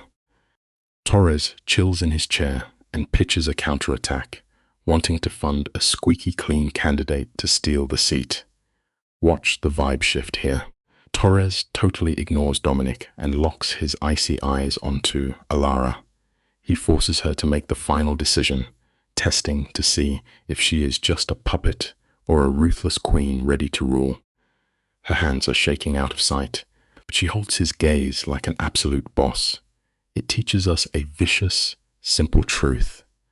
True authority is never handed to you on a silver platter. You have to reach right into the jaws of a wolf and tear it out yourself. Torres studies her face, waiting for her to crack. Instead, Alara shatters his expectations without blinking. She demands the financial books and a meeting with this candidate, casually dropping $2 million like it is pocket change. A normal person would be sweating bullets, but she is hooked on the adrenaline. Later, she stands before Dominic, expecting him to scream at her for going rogue. Instead, Dominic smiles, hyping up her ruthless ambition. This is the hidden tragedy of the plot. He is training her like a deadly guard dog, and she is starving for his validation. The simple lesson here is deeply messed up. When a monster starts rewarding your most dangerous instincts, that validation totally rewires your soul. Soon, stepping into a war zone feels exactly like being loved. Stick with me, because we are about to uncover Dominic's insane manipulation. He brainwashed Alara into thinking her traumatized past self is dead. By swapping her trauma for an ego trip, he locked her in a cage of loyalty. Next, Alara swaggers into a diner to meet Sarah Chen. Sarah is the ultimate good guy, an idealist without a single survival instinct. She puts all her cards on the table, believing her honesty will keep her safe. The camera catches a terrifying, dead-eyed shift in Alara's expression. She stares at this hopeful girl the exact way a starving wolf stalks a clueless lamb. It leaves us with the devastating, simple lesson. In a toxic world, absolute transparency is almost never a shield. It is just the convenient handle a predator uses to drag you right into the dark. Alara is playing this broken city like a fiddle right now. She knows the streets are begging for a hero, so she weaponizes Sarah's innocence to cover up the cartel's shady business. For Alara, trading old-school street violence for twisted psychological warfare is giving her a massive power trip. On election night, Hayes panics and sends his goons to smash things up. But his caveman tactics are useless. You cannot punch a ghost. Torres unleashes stealthy hitmen, Alara floods the campaigns with dirty cash, and clueless Sarah provides the ultimate distraction. They steal the election by a hair. The whole thing wraps up with a super dark, simple lesson. The most unbreakable form of tyranny never kicks your door down with a loaded weapon. It shakes your hand, smiles warmly, and promises you a beautiful future. Let us take a closer look, because this is literally a psychological car crash in slow motion. The ink is barely dry on the contracts, and Alara is sitting alone at 2 a.m, freezing with panic. She traces the city blueprints, realizing she is just building a polished version of the exact mafia nightmare she barely escaped. Right on cue, Dominic creeps out of the shadows. He plays her like a pro, wrapping their filthy extortion schemes in pretty words about local jobs and charity. He validates her trauma just enough to keep her on the leash. But listen to this simple lesson very closely.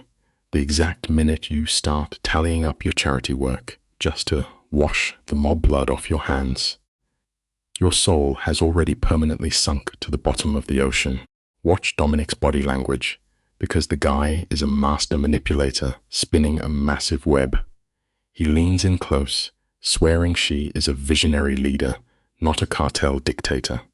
When Alara calls his bluff and asks if this is just a fairy tale to help them sleep, he pulls a god-tier manipulation tactic.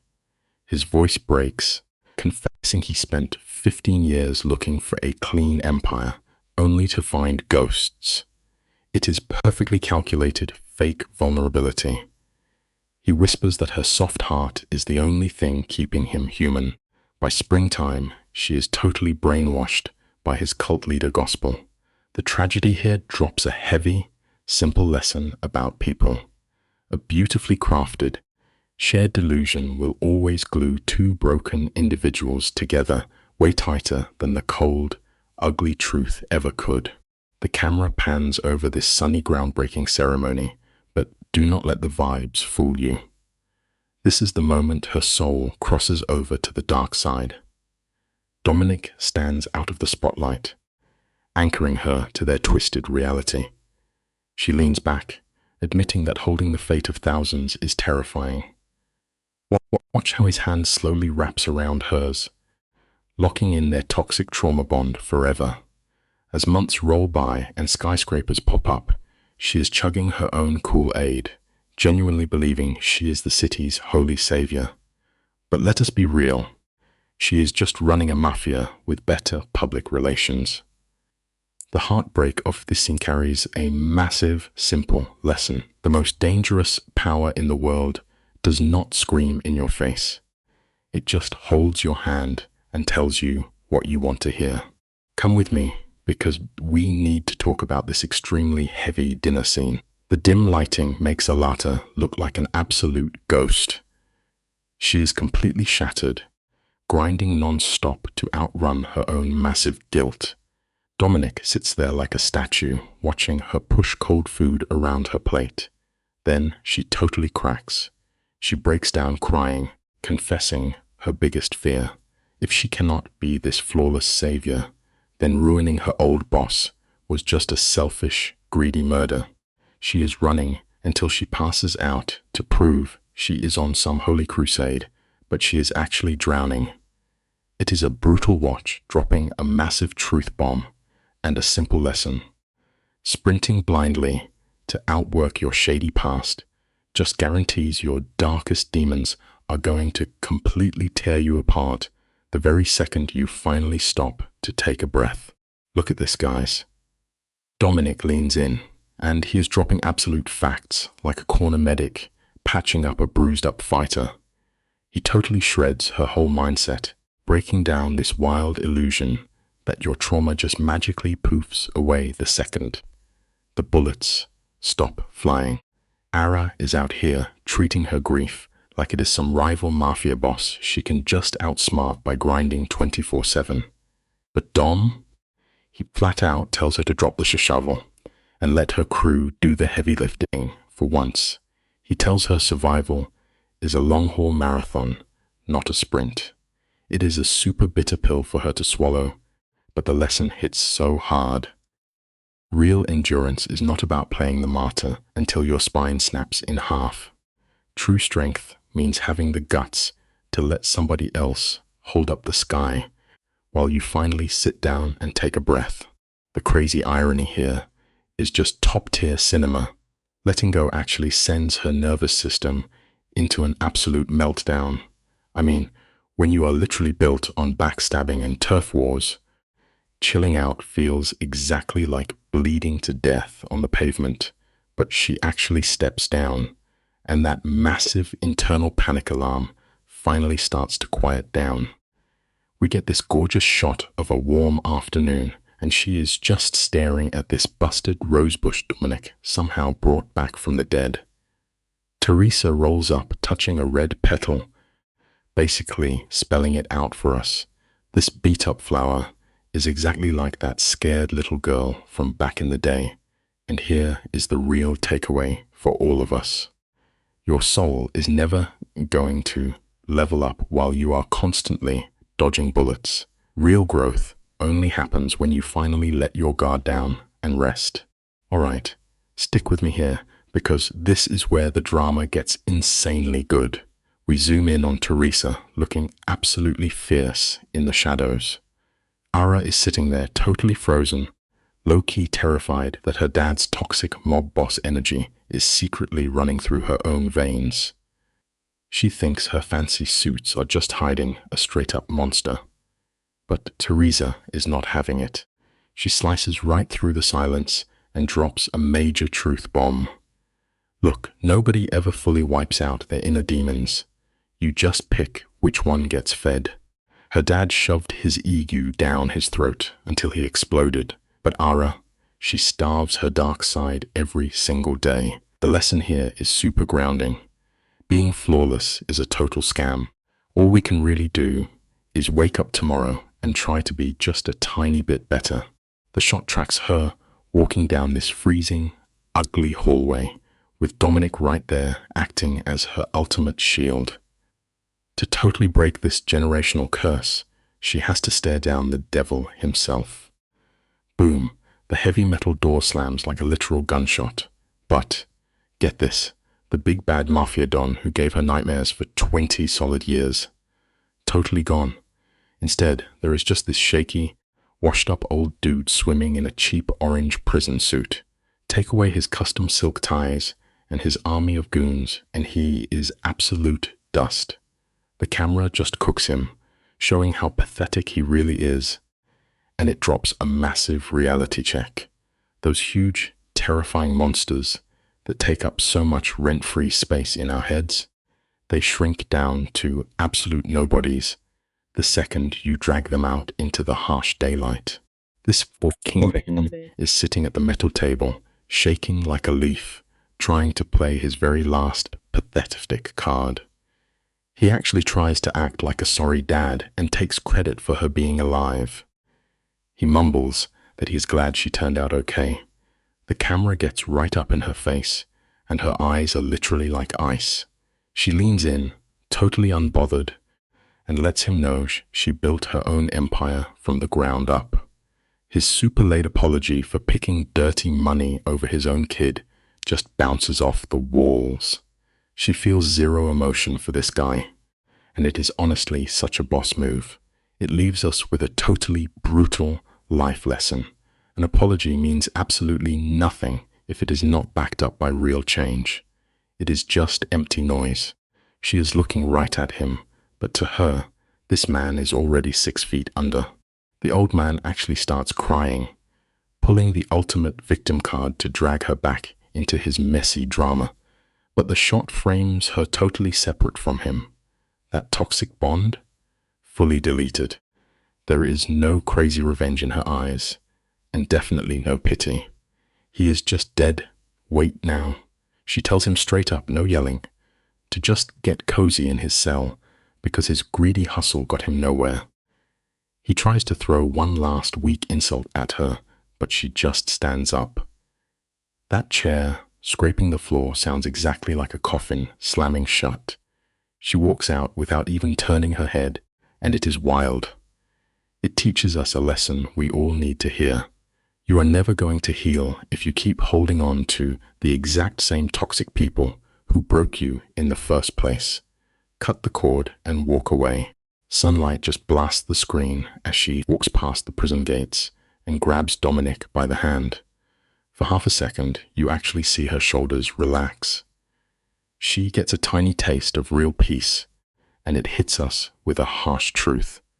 Peace of mind is not some free handout. You have to build that fortress brick by brick out of the wreckage of your own life. But right when you think we are getting a happy ending, boom, Teresa steps out of the shadows looking dead serious. The old boss took his own life in his cell. And get this, Ara does not cry, but she does not smile either. The camera just shows this massive, heavy burnout in her eyes. She is just so over it. The fallout from a life built on pure greed is an endless mess, and she is left cleaning it up. Let's step back and unpack this wild moment together, guys. Her dad just could not handle doing the time, his massive ego totally caving in on itself. Dominic is watching her, his voice super soft, and he just asks her how she is holding up. She whispers back, sounding totally empty, wondering if she is broken because she literally cannot shed a single tear. It is insane to watch a survivor outlive the very person who ruined her life. She honestly hoped he would find some kind of peace before the end. But here is the brutal reality check we all have to face. You cannot fix somebody who is fundamentally broken inside, no matter how hard you want to. Standing there in the afternoon sun, she finally locks the door on her traumatic past and throws away the key forever. The irony right now is completely off the charts. Dominic took on all the heat from her old mob rivals, literally acting as a human shield so she could finally relax for 5 minutes. Her paranoia chilled out, and she stopped checking corners for hitmen. They actually start talking about the future, which is a total luxury when you live in a world of street wars and backstabbing. But life loves to throw a massive curveball. Just 3 months into their little vacation, Ara wakes up violently sick. Her own body is basically staging a hostile takeover. The camera colors drop into this sickly pale tone, hitting us with a huge reality check. You can build a billion-dollar bunker with state-of-the-art security, but you can never, ever outrun your own human biology. Come on in and watch Ara be in total denial with me. She keeps blaming her burnout on stress, pretending she does not feel awful every time she smells coffee. The suspense is killing us until Teresa just blurts it out. Pregnant. Boom. That word hits the room like a flashbang. These genius mafia bosses completely forgot how basic human biology works. Dominic kicks the door open, hand on his weapon, ready to drop a squad of assassins. But Ara just hands him a cheap plastic pregnancy test. The most dangerous hitman in the city, a dude who literally laughs at getting shot at, turns into a solid statue. The biggest lesson here? The scariest thing in the world is not staring down a loaded weapon. It is realizing the biggest changes in life are completely out of your hands. The camera hangs outside the bathroom, and the suspense is thicker than a bank vault door. They bought 3 different tests, which totally shows off their insane mob paranoia. Ara is hiding inside, while Dominic is pacing holes into the floor with his combat boots. 3 positive results, guys. When she finally steps out and hands him the proof, he does not even yell. He just glares at those little pink lines. His voice drops into this shaky, quiet whisper as he says out loud that he is going to be a dad. He is basically testing the words to see if they are actually real. The drama here is top tier. It shows us that no matter how many weapons you hoard or how much turf your gang runs, Mother Nature is going to kick the front door down and put you right in your place. Picture this insane visual for a second. Dominic pulls her in close, and they just stand there in the dark, basically grieving the quiet, easy life they thought they were going to get. The elephant in the room is massive. How on earth do you raise an innocent kid inside a compound built on dirty money and bulletproof glass? Dominic is clinging to the idea of going legit like it is his last lifeline. But when the news leaks to the criminal underground, something absolutely crazy happens. Cold-blooded enforcers start mailing them hand-knit baby blankets. Literal mafia goons are dropping off teddy bears. It is so profoundly poetic. Even in the absolute gutter of the underworld, the tiniest spark of new life forces these monsters to remember they are still human. Look at this, guys. We get this wild montage where Ara feels trapped in her own changing body, right? And Dominic, the man is absolutely losing it. He is out here upgrading cameras, slapping thicker steel on the doors every single day. Bro is trying to fight an invisible enemy. When someone finally calls him out, this ice-cold mafia boss completely shatters. His voice actually cracks as he admits he is terrified. Then, boom, 20 weeks in, they hear that fast little heartbeat, and their entire universe flips. Ara refuses to quit, fighting to keep her edge straight into month 8. It really makes you think. Being brave is not about having a steady hand on a weapon. Real courage is having the guts to love someone fragile, knowing you can never completely protect them from the flames. I mean, you have to laugh at how frantic they get. Ara is out here studying baby books like top secret tactical plans. Dominic is painting the nursery just to stop a total panic attack. But nature does not care about your schedule. The kid decides to come early, and Dominic goes full getaway driver mode, speeding to the hospital like he is pulling a massive bank heist. The delivery room is pure chaos, just sharp lights and absolute agony. But the exact second little Elena is placed on Ara's chest, the whole room goes totally silent. She gets it now. We do not build massive walls around ourselves just to look tough to the outside world. We build them to protect the fragile little things that actually give us a reason to get out of bed every single day. Stick with me here, because this next shot is heavy.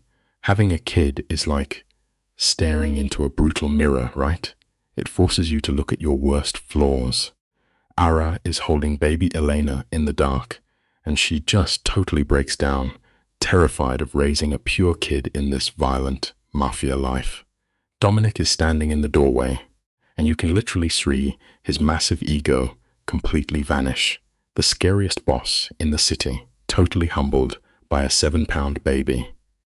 They spend months acting like sleepless zombies, but the craziest plot twist. Their entire crew of ruthless hitmen turns into a fiercely loyal family, holding the baby like spun glass. It teaches us something real.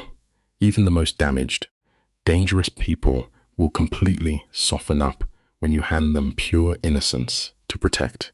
The camera pans over this massive estate, and it is wild. This blood-soaked empire is growing right alongside a walking toddler.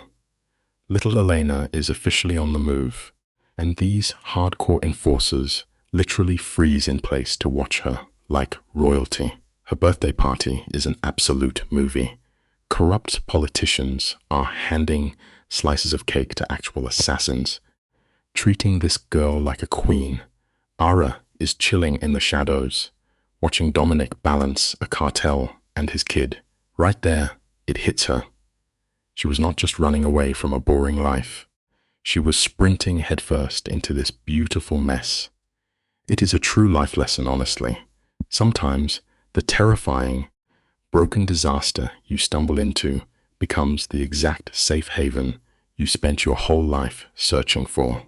They sneak into the garden, this tiny safe spot inside a criminal fortress. The mood is super heavy.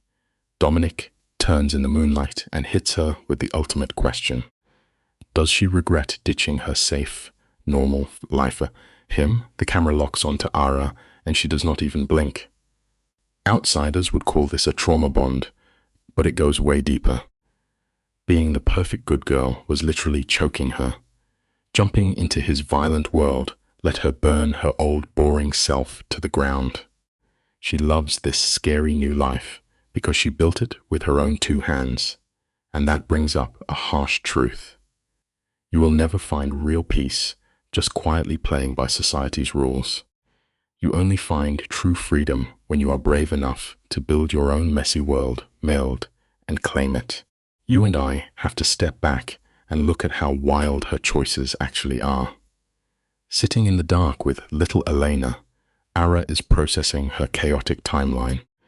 She literally walked out on a picture-perfect wedding to run away with an absolute apex predator. Regular people would call this a massive tragedy, but they are totally missing the point. She did not just survive his mafia world. She turned his violence into a weapon, shaping his entire empire to work for her. She is totally fine living in danger because real freedom is never free. It forces you to face a tough lesson. The absolute strongest relationships in life are not built when everything is safe and easy. They are forged in fire. When 2 desperate people survive the darkest nights side by side, all that heavy tension breaks when baby Elena starts crying. Ara grabs her and heads to the warm kitchen. Think about the insane history of this house, guys. This room used to be a literal mob holding cell, then a lockdown bunker. Now, it is a family kitchen. Ara stops in the doorway, watching big bad Dominic argue with Teresa over nonsense. Their scary mafia armor is totally gone. Looking at them, it hits her hard. This is her actual squad. They share 0 genetics, but they share 100 deadly secrets, making their bond unbreakable. They are a beautiful, chaotic disaster of a family. It leaves us with the ultimate life lesson. Family is never just about blood. It is simply the people who refuse to abandon you when the world goes dark.